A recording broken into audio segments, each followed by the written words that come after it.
The dashboard also has a series of lists to help you to track your business. There's this urgent list, to-do list, and recent activity lists. Let's start with the first list at top, the urgent list. We notice in the header that there's a series of badges indicating how many outstanding items there are in each of the lists below. And these are clickable. Pending jobs says there's 38. If we click on this, the pending jobs list opens up. Click again and it closes. We can also click in the header of a list to have it open or close. In general, our goal is to get these badge numbers down to 0 or close to 0. For example, unpaid jobs, we'd like to get this down to 0. We want all our jobs to be paid. We want all of our expenses to be paid. We want all of our action items to be closed. There's also a notes tool. This is a great way to keep track of notes that aren't directly associated with a particular customer, a particular job, or a particular lead. So the notes are listed with a category. We have a personal category, appointment, suppliers. You can add any category that you want. The actual note and when it was posted. To add a note, click on the plus and the note form pops up. You can choose a category, or you can create a new category. You enter your note and it's time stamped with the current date and time. You can change that if you want. To edit a note, click on the pencil. That note pops up, allowing you to change it, change the date, change the actual note, even change the category. And of course, to delete a note, just click on the X.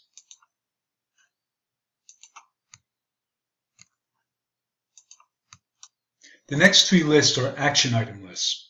We have top action items, customer action items, and lead action items. So a top action item is an action item that's not directly associated with a customer or a lead. We see that we have 4 of these action items. All of them are active, and they're listed here. We have a column identifying the category, the message within the action item, who it's assigned to, the date that it's due, and the date that it was posted. Of course, we can edit an action item by clicking on the pencil.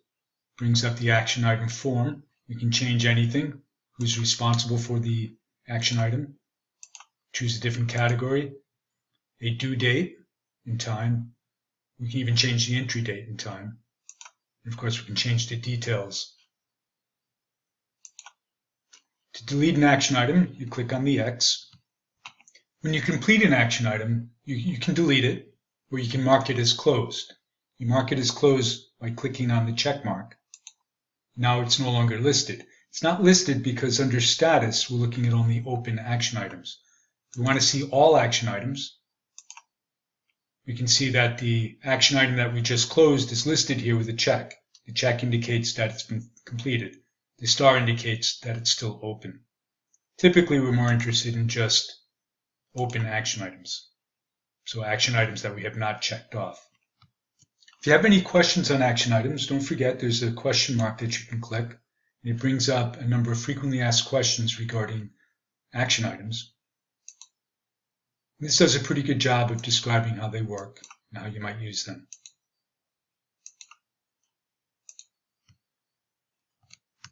All right, let's take a look at the customer action items. The only real difference between a customer action item and a top action item is that customer action items are connected directly to a particular customer. In this case, we see customer 65, Joshua. This one is Mabel. If you click on the customer, it brings you to the customer form, and you can see the action items are embedded here. So this is the same information that you would see here, except here we're looking at all customer action items that are open. When we open the customer, we're looking at only action items for that particular customer. So the customer action item list here on the dashboard shows all customer action items that are still open or even closed, and shows them in a list that is sortable. And the list can get quite large. We see that we have 319 customer action items, 88 of which are still open or active. So we can sort this list based on various parameters. For example, we can decide to look at only action items this week. So we have a much smaller list. We can look at action items that only a particular worker in your company is responsible for.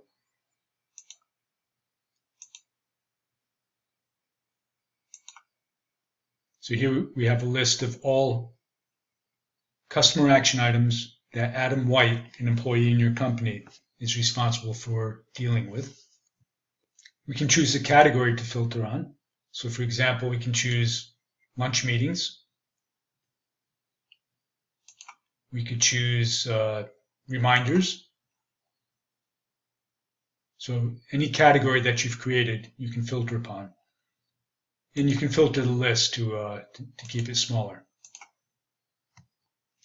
And notice 88 of the 319 customer action items are actually still open or active. At some point, you might want to just delete all action items that have been completed. Why keep them around forever? If you're at that point, that's what this check icon is all about. It'll delete all the completed closed action items. So if I click this, the total list will be reduced to only the active list. And then you can sort of start over and maintain your action items, close them when they're finished, but don't delete them until they build up. And maybe every month or so, you go through this operation of cleaning up by deleting all the completed action items. Okay, so lead action items are just like customer action items, except they're associated with leads. So if you click on the lead name, the lead form will pop up, and you can see the lead action items. So these are action items for only this particular lead. And again, at the dashboard level, these lead action items are for all of your leads. So the next list are pending jobs. So this is a list of all jobs that haven't been done yet. They tend to be in the future, and it represents your backlog. So how much business you have in the pipe. It does allow you to filter based on time, so you can, for example, look at just the backlog this week. And you can get more detail by clicking on any of these links. So for example, here we have a job scheduled for the 23rd. To learn more about this, you can click on the client name. The job will pop up, and we can do what we need here. The next list tracks jobs that are unpaid. I find this to be a very important list. It shows all customers that owe you money, how much and how late they are. And these links are clickable. So we can go to Jeff Stokes here and see that he owes $190. We see the details for it. We can see how late he is and so forth. So there are a lot of unpaid jobs, $43,000 in this list, and 31,000 are late. So not all the unpaid jobs are late because some of them have been invoiced and they have a grace period to pay it. And of course we can filter. Here we can filter on whether they're late or not. So we're looking now at all unpaid jobs that are late. In the final list, unpaid expenses is just like unpaid jobs, except it's looking at your expenses. And these are clickable as well. So for example, this town garage expense, if you click on this, it brings up the expense form, and we can see the details for it. So that completes our discussion of the urgent list, a list of sometimes very important items that you need to monitor, perhaps even on a daily basis.